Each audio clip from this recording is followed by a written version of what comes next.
Welcome to Dad's That Cook. I'm Jason Glover. I'm on a quest right now to go out around the country and find dads that know how to cook. They may be plumbers, electricians, physicians. We're gonna highlight the incredible meals that they make, show everything that they do, and get you the recipes so you can make them when you're sitting at home with your family as well. There's no time limits, there's no secret ingredients, and no experts, just good cooking. On this episode of Dad's That Cook, we're in the kitchen with Sequoia Hall, a dad who makes hearty and healthy meals for his family almost every day of the week. Today, he'll be fixing up lamb lentil stew, roasted sweet potato coins, and for dessert, a homemade cinnamon ice cream. So welcome to Dad's That Cook. I'm Jason Glover, and we have another dad here today. Sequoia? That's right, Sequoia Hall. You're from Guam, is this correct? Yes, I was born in San Francisco and I grew up on Guam. Dad was a teacher and decided that would be a fun place to teach. Right near the equator, the coral is amazing. Awesome. So, I did a lot of scuba diving. Anything around the water, I was super focused on. When I was like 14, I started working at a dive shop. I was a PADI advanced diver by the time I was 14. Lots of spam on Guam. Lots of spam. Yeah, Gotta love spam. I don't need a lot of spam now, but it was definitely something that was on Guam. What are you cooking tonight? So I'm cooking something very unrelated to spam. We're gonna make a lamb lentil stew. On the side, sweet potato coins. And I think I'm gonna throw an ice cream in for dessert. Ooh, you yummy. like ice cream? I like ice cream. You have kids, you have 2 kids. Yep, my girl is 13. Okay. Her name is Bodhi. She's really driven in her sport that she found all by herself. It's called equestrian vaulting. It's gymnastics and dance on the back of a horse. On a horse. On a horse. That's crazy. Yeah, it is amazingly crazy. And my son, he's an awesome kid too. Paxton's 11, really into soccer. He's on a pretty competitive club team. He does plays occasionally, has a cool audition opportunity, so we'll see what comes of that. He loves it, and they both like to cook. My son especially. It's probably the food you feed them. That's right. I'm sure it's all about me. It's gotta it's all be about you. me. Come on, Sequoia. And so your wife, how long, what's her name? Mindy. My wife is Mindy. Been married about 17 years. And she's happy with you cooking. I think she loves my cooking. Yeah. Before you head out, I can't have you slopping all over your shirt, okay? You gotta have your chef jacket. Oh, so Look at that. Look at that. Look at that. Oh, you got it even embroidered? Chef Sequoia over here. Dad's That Cook. So I'm making lamb stew. Okay. Made it probably about 3 years ago for the first time, and family liked it, so kept making it. Family a little less enthusiastic these days about it, but, You overmade it, huh? I haven't made it in a while, so Okay, I'm so- excited to make it again. Let's run through it. Yeah, so onions, big part. I love onions with meat. Cut up a whole red onion, 3 carrots. Okay. I also have the parsnips. If I didn't do parsnips, I do more carrots, but Okay. I really like parsnips with the lamb. And here I've really finely chopped up some sage and oregano, garlic, kale. I like a little green. I put the kale in Love towards kale. the end. You have to get the celery in there in a For stew. sure. That's mean- like mandatory, right? And mushrooms. These are chanterelles. Chanterelles, yeah, neat. Yeah, just a little bit of mushrooms. Yeah, it's a little earthiness to it. And the lamb I cut up into like 1-inch cubes. This is a leg of lamb. That is my preferred What's meat the in the name stew. of your lamb?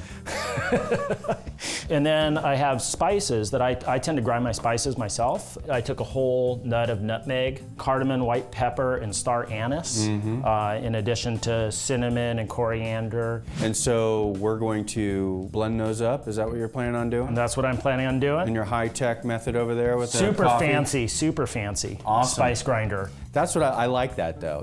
See dads out there, you get your coffee grinder and you use it. Yeah, well, this is my dedicated. I have one for coffee. Oh, you do? And this is Boy, the one. you've upgraded. Yeah, the spices are going to stay in this no matter how hard I clean Sure, it, right? right. And so I don't want my coffee to taste like, absolutely. and star anise or something, cardamom. Yeah, Cardamom can be good, So I do pre-grind the nutmeg just slightly. Okay. Activate this here. What's neat about grinding all your own stuff too is just the smell of all of it. Absolutely. Mine is not that complex. Right. This is all stuff I can find. Maybe the most exotic thing is the star anise. It is, yeah, but you can find that at the store too. Yeah, and this is, this you can find regular anise or fennel, right? But the star anise has a little bit different flavor to it. The cardamom, I use green cardamom. I don't know why I use green cardamom, but I do. Okay. It's the one I like. So I'm gonna grind all these guys up right now. Wow, you're really good with that grinder. I know. That's still a little too coarse. You can see in there's still some bigger pieces. Some chunks? Yeah, it's all about taking the time, right? Oh yeah, I mean, sweating bullets here. It's working really, really hard. Okay. I didn't have all my spices ground this way. Okay. So I am going to use some bottled spices. I know. So I add coriander, cumin, cinnamon. If you can't grind your own stuff, that's okay. Don't worry about it. It's not the end of the world. It's still good ingredients, and you're still cooking. I am going to add the other spices into the spice grinder just to get everything all together, rather than blending it all by hand. It's just a little bit faster that way. Cumin, this is, again, the cinnamon. Little coriander too. And you notice his perfect measuring techniques here, Absolutely. right? I mean, some things you don't want to overdo, like your cayenne over there. You know, you're not going to throw a bunch of cayenne in and expect it to be, you know, what you want. So that's the finished spice rub there. Spread it around. Spread it around. Nice and happy.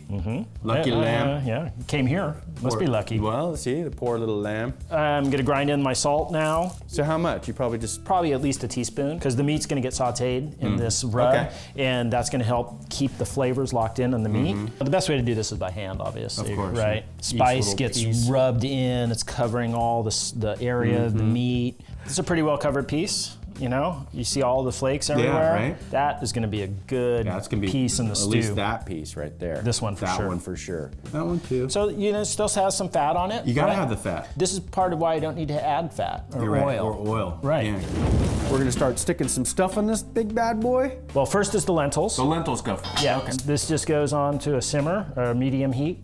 You already rinsed those guys out. Rinsed them, picked out any super bad ones. You gotta sometimes check them out. Bad lentils. That's right. How they even made them in the bag in the first place, I don't know. Right? Something about a natural product, and not everything is the same. Nothing's perfect. Yeah. How long does that take? 20 minutes. So this just gets partially covered like that. Now for the main deal here. First thing we're gonna do, pop a little butter into the pan. Just a little. Just a little. Not a lot. I'm looking for my red onions. There you go. All diced up like we had talked about earlier. Just dump them on in. I also add the garlic. Garlic at the same time. Yeah, so that way the meat definitely picks it up. So the next thing I'm gonna add in, so remember this is the sage and oregano that I diced up. Just like doing one pinch of it right now. Okay. So next is the main deal. The main lamb Lamb going in. Oh, the lamb, please don't put me in there. Herbs right on top of that. There is no reason to be shy with these things. No, don't be shy with herb. Yep. Neighbor's gonna be coming over. Hey, what's going on? I smell something. I'm keeping the heat high in the beginning here because I want to sear the outside of the meat, which also means I need to turn it a lot. Yeah, you want to keep that moisture inside the meat. Right. Stews, you can do things you like in it. You know, sure. The ingredients I used. Put a different type of vegetable in if you want a different vegetable or different type of spices, depending on how you want it. Absolutely. So that's looking pretty good. You can see really how good. the sear is on. You know, there's still a few rare pieces. I'm not going to get every surface covered, right? Turn down the heat, a medium-low now. Okay. First thing is going in is the mushrooms. Mushies. The wife doesn't like them. That's right. Shh. Again, they like a little bit of a sear too. They're going to break apart. They're going to get really soft. They're going to almost disappear. Disintegrate, yeah. And now, you know, it's your order, your choice. know. I'm going You're with the the one. carrots. You're the man. Parsnips next. There you go, snippety snaps. Now, see, there's some big ones in there. I'm okay with that. Yeah. You might want to cut those in half. It's up to you. They're going to fall apart with my fork. I'm going to be able to break them easy with my fork when I go to eat it. And now we have the celery. So I'm reserving the kale. I'm not adding that for a while yet. For a while, yeah. It's just not as hearty as the other things. It'll disappear. Yeah. Now I'm going to do the broth. Oh, okay. Pre-done broth. So you the chicken or you? No, I'm using a vegetable. A vegetable Broth. So this is the equivalent of 4 cups. I'm also going to add in the juice of 2 lemons. 2 whole lemons. Yeah, 2 whole lemons. It's a good flavor. So you just stir it up and then you're gonna let it sit, right? Now I'm gonna let it sit. I'm gonna cover it up. I'm gonna actually turn the heat up a little bit now that the liquid's in there because I want it to break down the carrots and the parsnips a little bit. I'm gonna check in on the lentils too. Yeah, they're like right at that stage, right? Perfect. Yep. Okay, and then those are gonna go in here? Right in here. So with the water, are you gonna strain it or how's that No, gonna... I'm just gonna put them in straight. Nice. So we're gonna stick this on simmer, and I think that then we can take a look at the cinnamon for the ice cream. So, again, fitting with that theme of health, right? I'm trying to make something that is gonna feed my family well. I make a custard ice cream. So I'm gonna use 6 eggs with this, and I'm just taking the yolk. If you have a higher protein content, it helps you metabolize the sugar better. I'm using coconut sugar. Coconut sugar? Yeah, that's right. It tastes exactly the same as regular sugar, in my opinion. I have made this with honey.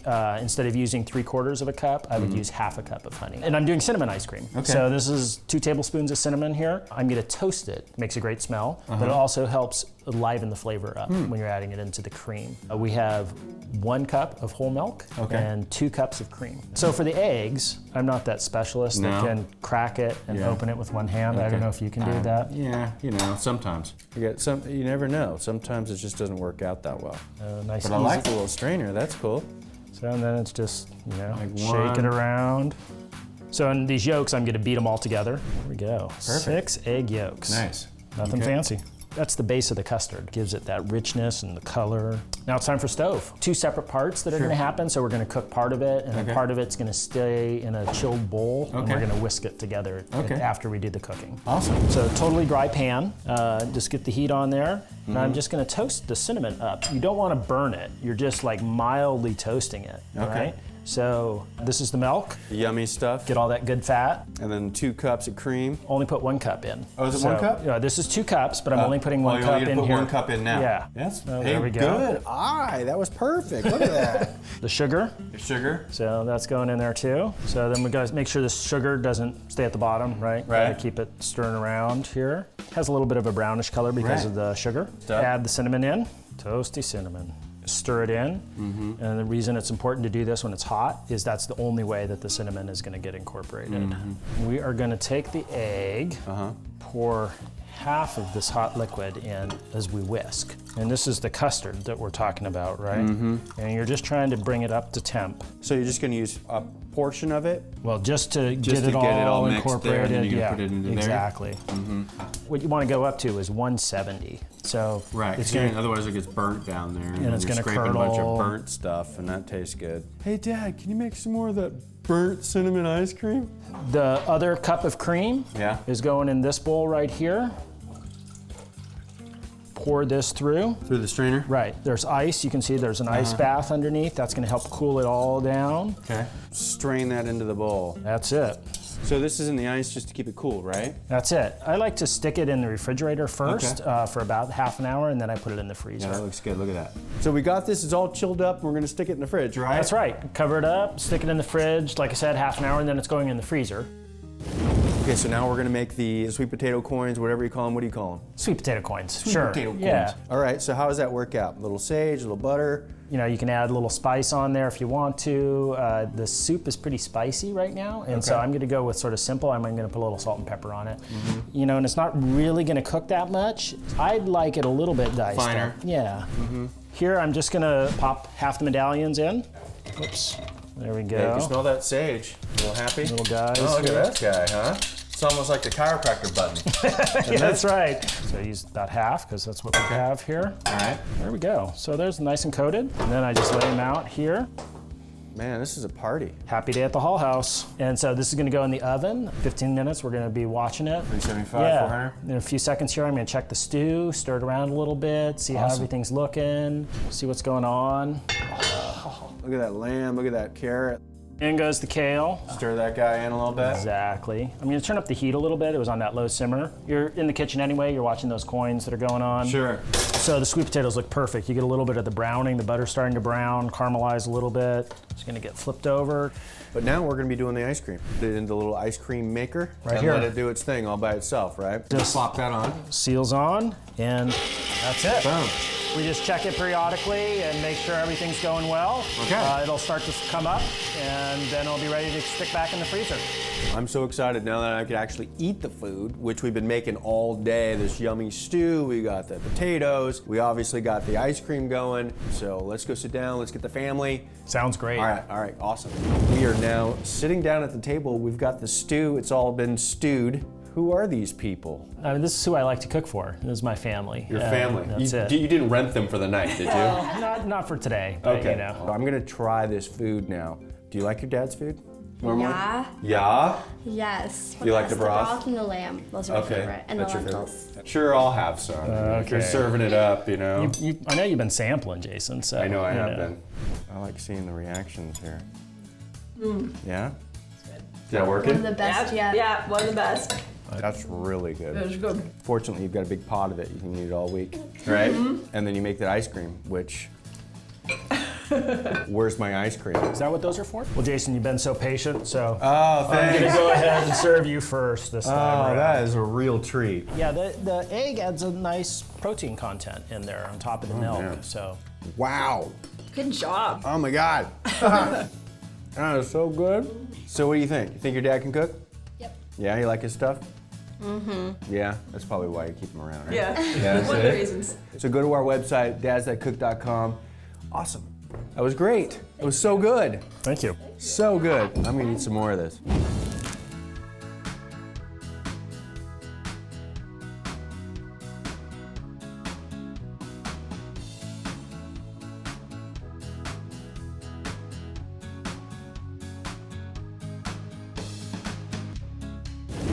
So are you a dad? Do you like to cook? Do you cook meals for your family? Are you a regular dad like I am and not professionally trained, but you think you've got what it takes to be on my show? Go to dadsthatcook.com, fill out the form, and who knows, you might be the next person on our show.